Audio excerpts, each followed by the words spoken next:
This video is an interview with Eric Farber, an attorney and CEO of Creators Legal. We talked about reasons why content creators, specifically podcasters, should have contracts in place for their show. Contracts like a guest release when you interview guests on your show. Hi, I'm Jennifer. I am the host of Tools of the Podcast Trade podcast, where we discuss the tools and strategies we use in podcasting. I also help new podcasters, including nonprofits, start and grow their podcasts. If this video resonates with you, please leave a comment below. Also, please subscribe so I can bring more videos like this to you. Ring the notification bell so you'll know when I upload a new video. Thank you. My guest today is Eric Farber, CEO of Creators Legal. Welcome, Eric. Oh, thanks for having me. Sure. This is going to be a very interesting episode, I believe, because you have something that we as creators need. But before we talk about that, let's talk about Eric. Who is Eric Farber? I'm a guy in a box these days on screen. I'm the founder and CEO of Creators Legal. We just talked about that, but I have a long history. I was a lawyer by trade. I'm still a lawyer, once a lawyer, always a lawyer. And I represented athletes and entertainers for over 20 years and worked in Hollywood at one of the big talent agencies years ago in the TV department, and then went on to work as a development exec at a film company which was based at Sony Pictures. And then I went back and became a full-time lawyer again, where I represented athletes and entertainers for a long, long time. And then transition to, we actually represented athletes in injuries for quite some time, which became a community-based workers' compensation firm, which grew to a very large firm, which is still there. And I'm still one of the owners, although I don't work there anymore. But it's 80 people in 6 offices in Northern California called Pacific Workers. And went off and wrote a book about our growth based on culture and treating people really well. And something that I think a lot of business people overlook, especially in law firms. And then I had this idea for a really long time about the transition and helping creators through legal tech. And we're all sort of familiar with LegalZoom and the ease and the ability to get so many different things done on the internet rather than having to go to an actual professional, whether it's, TurboTax instead of going to an accountant. And I just saw that creators really needed a place to go to get easy legal documents that are really sort of inexpensive and designed specifically for creators like podcasters. Yeah. So I was pretty excited when I got the ping that you wanted to have me on the show so I could talk about this. Yes. It interested me right away because I was actually starting a new blog, and you have to get disclaimers, you have to get privacy policy and all that up there. And as a podcaster, I don't even think about the legal aspect. So, and if I don't, I'm sure there are a lot of podcasters who don't. So tell us about Creators Legal. Tell us as much as you can about what it is and what it does for us. Well, it secures your rights more than anything else, right? You want to make money off of the stuff that you're doing. Mm-hmm. You better have contracts. And we talk about this a lot because I think one of our biggest challenges is that creators don't realize they need contracts, mm-hmm. or they just skip over them. Mm-hmm. But I'll give you a good example. Before we even launched, one of our advisors, who is a musician, a singer, decided to start a podcast, and that podcast became really big and it got sold. Mm-hmm. And so she now is sort of working somewhere else, right? But the interesting part is she had asked me for a guest release early on, before we'd even launched. She had asked for this. And so I had these podcast guest releases that we were developing. And it's interesting because when we actually launched Creators Legal, my prediction was that the podcast guest release would be the most common contract sold. And it was up until about 2 weeks ago when we started selling more NFT agreements than anything else for creators. But Creators Legal is really LegalZoom for the creative industry. So if you're a filmmaker and you need contracts, you can go in there, grab a contract that you need, fill it out, easily online, send it out for electronic signature, and then store it in a digital briefcase that we've got. But it's really about that contracts do two things, and most things don't end up in court. Most things don't end up with a relationship that crumbles apart. But contracts set out the expectations of people. That's one. And contracts help build relationships because they're setting out those expectations of people.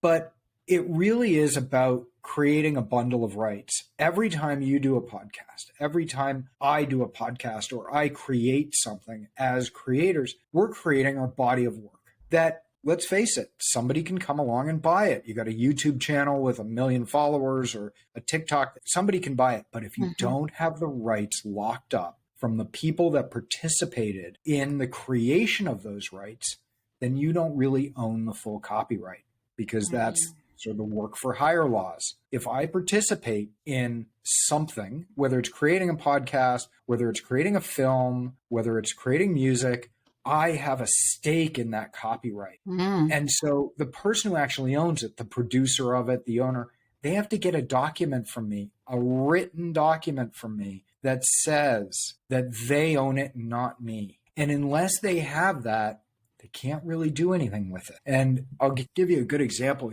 I worked with a guy for many, many years who was an extreme athlete. And he did a lot of video and everything, but he did a lot of wingsuit jumping. Well, you can't film yourself wingsuiting. You got to have somebody else flying. And wingsuiting is a very, very dangerous sport. And a lot of people die. And somebody came along and said, hey, we want to license this footage. And he had hundreds of hours of footage. Well, the problem was that the cameraman had died and his widow wouldn't sign the documents. So he couldn't do anything with the footage. So this is what we call the chain of title. You have to have a bundle of rights that's put all together. And unless you have that, there's very little you can do with it. I worked for the Huey Newton Foundation for many years, and they had hundreds of hours of film footage, archival film footage, that took us about 2 years to make sure that we had the rights together before they could actually license it out for documentaries. So that's what Creators Legal is all about. We help you get your creating done. If you're doing a podcast, we help make sure that you've got everything together. And we don't do it. It's all do it yourself. And it makes it super easy, and it's very inexpensive. You go to a lawyer these days, and the average lawyer in America is $350 an hour. And that's a general practitioner. You want to go to a good entertainment lawyer, it's $1,000 an hour. And so our contracts are $19 a piece. Our annual subscriptions are $100, and you can do as many contracts as you want. And this is really about building a platform that allows creators to get their work done and keep everything and get it stored. And I like to talk about this stuff, but I really also like to talk about where can podcasters, where can creators get money? How do they monetize? How do they build their businesses? That's what I'm really all about. I love this stuff. I love entrepreneurship. And as far as I'm concerned, the creator economy is now the world economy. And if you don't have the tools to do this stuff online and to build a business online, I don't care what business you're in, to do this, you're going to be left behind. I see that. Before I started talking to you or started listening to you talk, my greatest worry was that my guests signed the guest release. And as important as it is, it seems like there are more important stuff that we need to be taken care of as podcasters. So I want to ask you to briefly just say, how important do you think the guest release is in the context, of a new podcaster, and they have to have that? Do they have to have that? Or do they need something else before they start? Do they need all these things before they start? Because I find podcasting confusing for my audience, right? It's confusing for them. But you also this is not one of those things you want to jump and grow wings on your way down, right? Legally I think it's one of those things that you can absolutely jump and learn on the way down, right? What are you doing it for? I'm a big believer in creating great content, right? You want to create the best content. So I'm talking legally. Creatively, yes. Sure. We know we Yes. can just start. But legally, is this something we want to be doing? Just Yes. jumping and growing the wings down? Look, I think absolutely, right? Okay. This is something you're doing. If you are a solo person creating a podcast, grabbing, Riverside, we're talking on Riverside, through the Riverside platform. There's all these amazing, amazing tools these days, right? I'm talking on a $90 Yeti microphone, which is as good as a $5,000 microphone 10 years ago. And all I've got to do is now go to Buzzsprout or go to Anchor or whatever it is and upload it. Mm-hmm. Done. If you're going to have guests, the one thing that you actually should have is a guest release. Yes. And in the Creators Legal platform, you can literally do that for $19 a contract, and it's pretty much done in 20 minutes. 20. Okay. It takes you 6 minutes to write it. You need an email address, you need the person's name, and when they're going to be on the show. If you're paying them, we have a different contract. It's sort of with compensation. But if you're hiring an editor, if you're hiring a producer, if you're hiring somebody to do the whole podcast production for you, yes, you should have all of these contracts. It's important. And that's later on, as you get your feet wet, as you start to build, as you start to gain an audience and a voice, and it starts to grow, it becomes even more important. And you're going to wish that you had you had done them for the original guests. Right. Yeah. And so it is. But I love podcasting. I think podcasting is amazing. Our co-founder, Phil Alberstadt, is actually a co-founder over at Audio Up as well, which is one of those big podcast distribution companies. Okay. All right. No, sure. Go ahead. Yeah. I think if you're in business, you should have a podcast. Yes. That I agree with. Yes. All right. Yeah. Okay. Thank you. Because, we worry about the microphone and the editing and all this stuff. And I do see people on like Facebook talking about, because when Joe Rogan got his contract with Spotify, everybody wanted to be Joe Rogan, right? But I'm sure Joe Rogan had his stuff together, his legal stuff together, which is why he survived what he went through the last few months, right? Yes. Okay. Absolutely. All right. But I think it's, I mean, look, we're not, there can only be one Joe Rogan, so to speak. Yeah. Right? Yeah. There's only one Jerry Seinfeld on Thursday night TV. Yeah. It's hard to take that top spot. However, it doesn't mean that you can't. And there is an enormous amount of room. So too many people give up too early. Mm-hmm. I was listening to Gary V Experience this morning, and I'm a big fan of Gary V. I'm actually a bigger fan of sort of his books and everything else that have been around for a long time. But big fan of Gary V. And this woman gets up. He's talking at a conference and says, I'm starting a podcast. Will you be a guest? And he said, no, not now. But if you record 100 episodes, I'll be guest number 101. Mm-hmm. And that's a really huge point, right? Because it takes so much to gain an audience. Yes. We write a lot about this, and I have a podcast that's about to launch called The Daily Creator. And we've already headed out onto YouTube and started putting some stuff on. And these are early tests and things like that. But consistency in creating is everything. And if you're going to take part in the creator economy, which everybody should, and there's monstrous, massive, amazing opportunities out there for so many people. Yeah. You just have to be consistent, and you just have to keep doing it and doing it and doing it. Yes, I hear that a lot. Consistency is key. Okay. It's everything. Yes. All right. So you talk about you like to podcast, or you love podcasting. I do too. This is my second one, actually. And so, yeah. And so I want you to talk to new podcasters. Tell us what your experience has been. Give us something, a piece of advice that we talk about legal stuff and about starting, but anything else you want to add for new podcasters? I think you've got to have all the tools together. You got to have, you're going to spend the money on getting the right microphone and learning which platform works best for you. You're going to broadcast on Squadcast? Are you going to do Riverside? Are you going to do the free Zoom and keep it under 30 minutes, right? What platforms are you going to use? Are you going to, you've got to make all these decisions. Yes. Take the few minutes and make sure that you've got things set legally as well. I think it's probably fine to not worry about incorporating or setting up a company or doing any of that type of stuff, Mm-hmm. unless, and it might be part of your business. We have in my other business, which I don't work there anymore, we have a podcast called Work Comp Talk. It's heard all over the world, even though we're sort of in Northern California. We weren't expecting it to sort of grow to the level it actually grew to.